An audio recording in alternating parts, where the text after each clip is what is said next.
think a lot of people think of Germany and U-boats when they think of submarines. But in the Pacific Ocean during World War II, the U.S. submarine forces were able to get underway almost immediately after the raid on Pearl Harbor because the Japanese ignored the sub pins entirely in their raid. I think Gato Leader does a good job of capturing the different eras of submarine warfare as it matured during World War II. The first year is a little more difficult than some of the others due to the submarines' problems that they had both with the boats themselves and their inexperienced crews, as well as the torpedo issues that they faced. I'm playing a campaign here. It's a short campaign, so it's a single patrol per submarine, and I've only chosen 2 submarines, but I have taken the Gudgeon as an ace and the Tautog as a veteran, so they're pretty well handled as far as their skills go. I'm going to play through the 2 phases. Well, there are 4 phases, but the main ones are the operations phase and the tactical phase. And those are the ones I'm going to show in both of these videos. The first one will cover the operations phase, where we move the Gudgeon and the Tautog through their different patrol zones to get to where we want them to be to start looking for enemy contacts. Sometimes it goes well, sometimes it doesn't. There's a lot of events in this game that can really set you back. So let's take a look at the operations phase. For Gato Leader, we'll be playing the Pacific 1942 campaign against the Empire. So a round of Gato Leader consists of 4 phases. You have the strategic segment, and that's where you get to expend your special option points and assign special missions. For an example, the special option points you can use are 2 to buy an intel counter. You could place a forward operating base, and each campaign has a list of what special options are available and even how many of those you can have. Plus, it has a cost for them. So I did, in fact, buy an intel counter for the Empire waters, and that'll give me +2 to contact checks, which we'll see how those work here in a little while. And then for the Tautog, I gave the Tautog the mine special mission, and that was another 2 special option points.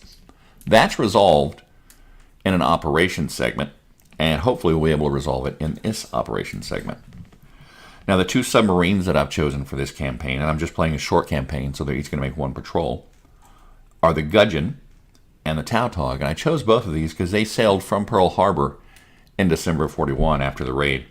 In fact, the Tautog was in Pearl Harbor during the raid, and an enlisted man is credited with the first enemy kill of the war. He shot down a Japanese plane with a .50 caliber machine gun that was mounted on the deck of the Tautog.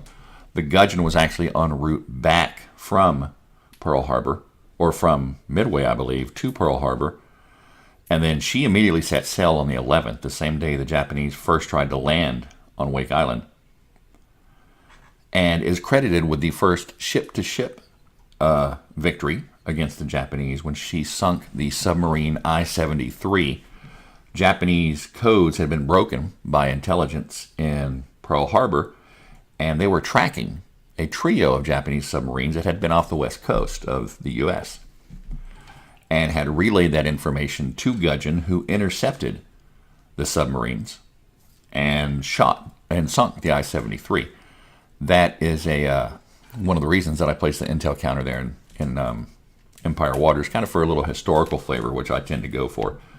So, during the operations segment, you're going to move your submarines through the different zones, going as far as you want, stopping when you want, sometimes being stopped by events. And you're going to do those 1 submarine at a time until you decide to stop them. Now, I can move through any areas that are not blocked by a no transit marker. So if the Gudgeon moves out, I can go to the Bonans, or I can go to the East China Sea from the Marianas, but I cannot go to Empire waters because that no transit box there keeps them from having a connecting side. I'm going to do the Gudgeon first because the Gudgeon sailed on December 11th, before the Tautog did, and we're going to move into the Marianas. Now, when we move into the Marianas, we draw an event card. We're actually going to draw 2. There's a list in each zone. It says how many you draw if you're patrolling, which means you don't leave that area, and how many you draw if you're moving into or through that area. So we're going to draw 2 event cards because we're moving into the Marianas. The first one is emergency repairs. This would let me remove one lasting damage counter from this submarine. We don't have any yet, so it's kind of a neutral event at this point, which is fine, because there's some in there that aren't so helpful. You know, there's rough seas, there's malfunctions. You know, these boats were subject to all sorts of breakdown conditions, and the weather was not good on them. The next event card is an enemy submarine attack. Well, that's kind of ironic. You roll a die and add the evasion rating of the submarine and check the result. So, I'm going to roll my die, and I'm going to add the gudgeon's evasion rating of 4 to the result and see what happens here. So I got an 8, and I'm going to add 4, that's a 12. And according to the card, 7 through 10, I add 2 stress points. So we've suffered 2 stress, and stress management is very important because once you become unfit, you can no longer patrol, and you have to return back to base. Now you can see that the gudgeon can take up to 5 stress and still be okay. So we resolved 2 events patrolling through the Marianas. We're going to press our luck and continue on to the Bonans. The next event card, again, when we're moving through Bonans, we draw 2 event cards, is clear weather, so there's no effect. That's good. And then the second event card is enemy aircraft. So I roll a die and again add my evasion rating and check the result. So we're going to roll our die. We're going to add 4. We got a 1. Plus 4 is 5, so we're going to suffer 1 heavy hit from the aircraft having gotten its shot off at us. So we're going to draw from the bag, you know, those bags that I have plenty of, and we're going to look at the heavy side of the damage token, and this says that I have suffered a lasting hull damage, and that is going to reduce the hull value of my submarine by 1. I can take 3 hull damage before I'm sunk, so now I can only take 2. We're still okay, and our mission is to get to the Empire waters. So those are our 2 event cards there. We're going to move into the Empire waters. We'll move that card. We can see that when we're moving into the Empire waters, we draw 3 event cards. Our first event card is an equipment malfunction. That is going to add 2 more stress to the gudgeon. We're still all right there. Our next one is a fatal error. This says if the submarine stress level is unfit. It's not, so we're going to skip that point. If the submarine is not unfit, we're going to add 3 stress points to the sub. So we are now at 7 stress. We are at our maximum threshold to still be considered fit for duty. And we're going to draw that 3rd event card there. And that 3rd event card is supply problems. This says to remove 1 forward operating base from the campaign map. We don't have one. We could have purchased one for Alaska, but we didn't. So that's a wash. So the gudgeon has kind of safely made it to Empire waters. We've suffered 1 hull damage, and we're a little stressed out from the trip. Once I'm done moving, I'm going to turn the submarine's counter over to its surface side to indicate that I'm done with that movement. So now I get to go to the Tautog, and the Tautog left Pearl Harbor on December 26th, the day after Christmas, 1941. And when I move into the Marianas, I'm drawing 2 event cards.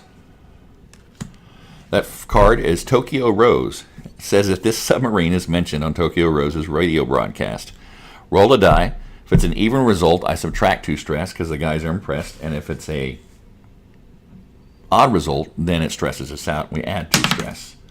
It is an odd result, so we're going to add 2 stress to the Tautog. Now the Tautog has a higher stress threshold than the gudgeon does, so we're more than okay there. We're going to draw that event card for the second one. And again, this is a fatal error. If the crew is shaken or unfit, we would roll a die. It's not, and so we don't have to do anything. We're good to go. Now we're going to go ahead and move to the East China Sea.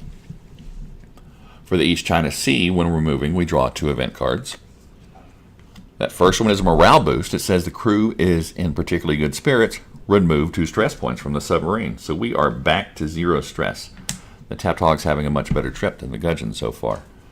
Our second event card, more enemy aircraft. Notice the different airplane than the other one.